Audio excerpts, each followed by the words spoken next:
Hello everyone, welcome to the learn and grow. आज का हमारा टॉपिक है व्हाट इज़ कीज़, उसकी इंपॉर्टेंस जो हम डेटाबेस मैनेजमेंट में यूज़ करते हैं और इसको हम पढ़ेंगे practically, logically, without any rectification. तो आइए वीडियो को स्टार्ट करते हैं। तो आइए बात करते हैं सबसे पहले कीज़ की। तो कीज़ की डेफिनेशन है use to uniquely identify any record और row data from the table. ठीक है, यूनिकली आइडेंटिफाई करते हैं अगर किसी भी रो को या फिर कोई भी डेटा होता है हमारे टेबल में उसको, तो उसको बोलते हैं कीज़। अभी डेफिनेशन बिल्कुल भी समझ नहीं आएगी जब तक हम उसके लॉजिकल प्रैक्टिकल नहीं देखेंगे। तो जैसे कि हमें पता है हमारी टेबल बनती है कुछ रोज़ एंड कुछ कॉलम्स है, तो हमारे पास कॉलम्स के नेम है, नेम, एज, कोड, एक्सट्रैक्ट, कुछ भी। ठीक है, अब हमारे पास रोज़ के, हमारे पास रो के नेम है। रोज़ में तो हमारा डेटा है और कहीं पे रिपीटेशन ऑफ डेटा भी होगा और कहीं पे सब रोज़ में यूनिक डेटा भी होगा। तो सबसे बड़ी बात ये है कि यूनिकली आइडेंटिफिकेशन, यानी कि जो डेटा होना चाहिए वो यूनिक होगा, तभी उसमें से आपकी कीज़ बनेगी। जैसे कि अगर मैं नाम लूँ तो यहाँ पे नाम किसी के रिपीट हो सकते हैं ना, एज रिपीट हो सकती है, कोर्स किसी का 101 किसी का सेम हो सकता है। बट अगर मैं नाम की जगह यहाँ पे अगर मैं रोल नंबर ले लूँ तो इट विल बी यूनिक। तो यहाँ पे जो होगा ये यूनिक होगा। तो इट मीन्स कि अगर मैं बोलूँ कि इस रोल नंबर का मुझे डेटा चाहिए तो आप 3 रोल नंबर का सारा डेटा मुझे रिट्राइव करके दे सकते हो। तो यानी कि एक ऐसा यूनिक चीज़ चाहिए जिससे आप डेटा सारा रिट्राइव कर सको, जितना भी रिलेशन में है या फिर जो पर्टिकुलर कॉलम का वो डेटा मांग रहा है वो। तो अब देखो डेफिनेशन भी यही बोलती है कि use to uniquely identify any record और row of data from the table. अब कीज़ निकालते कैसे? अब आप इस टेबल की खुद ही कीज़ निकाल सकते हो। वो कैसे? देखो, अगर ये है 1 2 3 4, अगर आपके यहाँ पे रोल नंबर है और ये 1 2 3 4 है, तो यानी कि ये सारी वैल्यूज़ क्या है आपकी यूनिक है, तो ये कीज़ बन सकती है। क्या बी कॉलम, यहाँ से आपकी कोई की बन सकती है? ए बी सी, सी नहीं बन सकती क्योंकि यहाँ पे जो सी है और यहाँ पे जो सी है देयर इज़ अ रिपीटेशन, तो ये की नहीं बन सकती।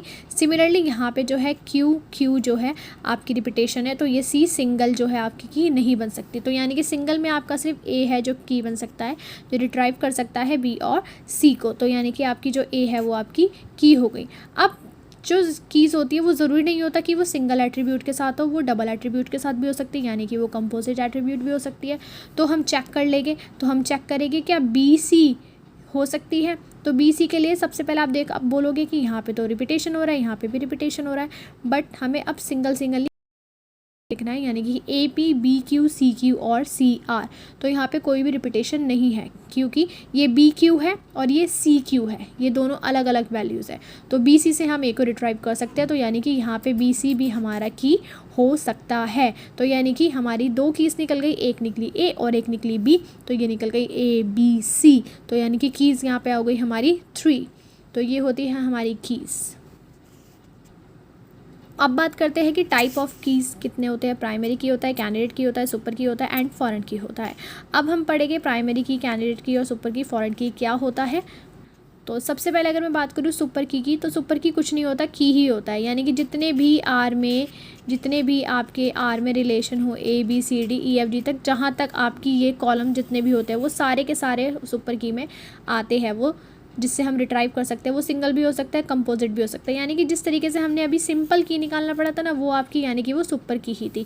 अब जैसे कि हम ये देख लेते हैं कि अब यहाँ पे है आपका ए से आप बी और सी रिट्राइव कर सकते हो, बी से आप ए रिट्राइव कर सकते हो और सी से आप ए भी रिट्राइव कर सकते हो।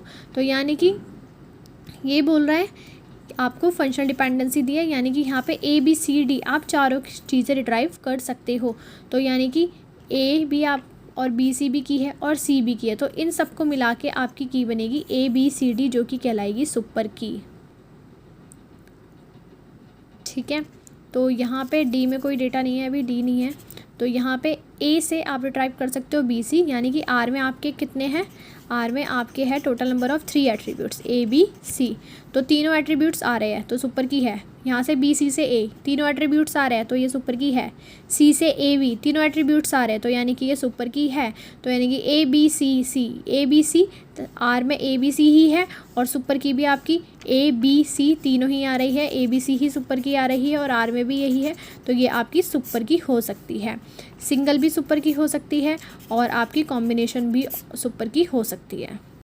अब बात करते हैं कैंडिडेट की, कि कैंडिडेट क्या होता है। कैंडिडेट की मिनिमल सेट ऑफ सुपर की, यानी कि जैसे कि मेरे पास था R A B C D, यानी कि इसमें से मुझे मिनिमल लेना है, यानी कि मैं या तो सिंगल लूँ या फिर कंपोजिट लूँ, ऐसा कोई भी मिनिमल सेट लूँ जिससे मैं सारे के सारे आर को रिट्राइव कर सकूँ। तो उसके लिए क्या करना है, कुछ नहीं करना है, देख लेते हैं। जैसे कि ये फंक्शनल डिपेंडेंसी, हमें कुछ फंक्शनल डिपेंडेंसी दी गई है, इस तरीके से क्वेश्चन में दी जाती है।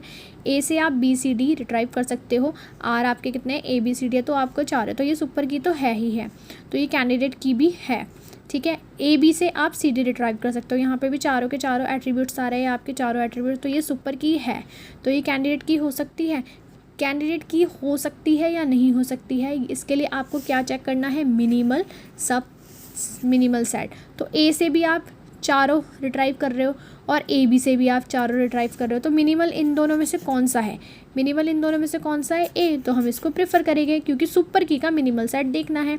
तो ए बी से भी आप सी डी रिट्राइव कर रहे हो, यानी कि इसमें भी चारों आ रहे हैं ए बी सी डी, और इससे भी चारों आ रहे हैं ए बी सी डी, पर हमें क्या चाहिए, मिनिमल, तो मिनिमल क्या है हमारा ये, तो हम इसको प्रेफर करेंगे, ठीक है।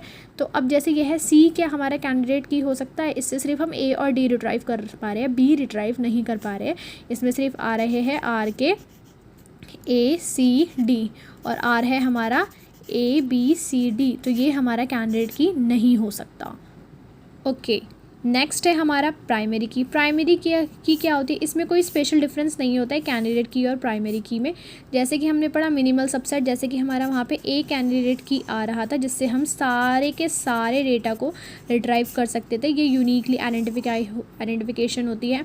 तो सिमिलरली इसमें से दोनों में से हम, जैसे एक को कैंडिडेट की हमने माना था, सिमिलरली इन दोनों में से हम किसी एक को प्राइमरी की मान सकते हैं जो यूनिक आइडेंटिफिकेशन कर सके, और ये डेटाबेस एडमिनिस्ट्रेटिव यूज़ करता है उसको यूनिकली आइडेंटिफाई करने के लिए। तो ये थी कीज़।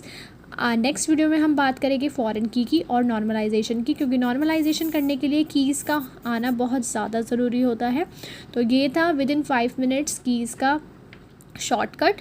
तो अगर वीडियो पसंद आए तो please like, share and comment, और press the bell icon for latest update. Thank you so much.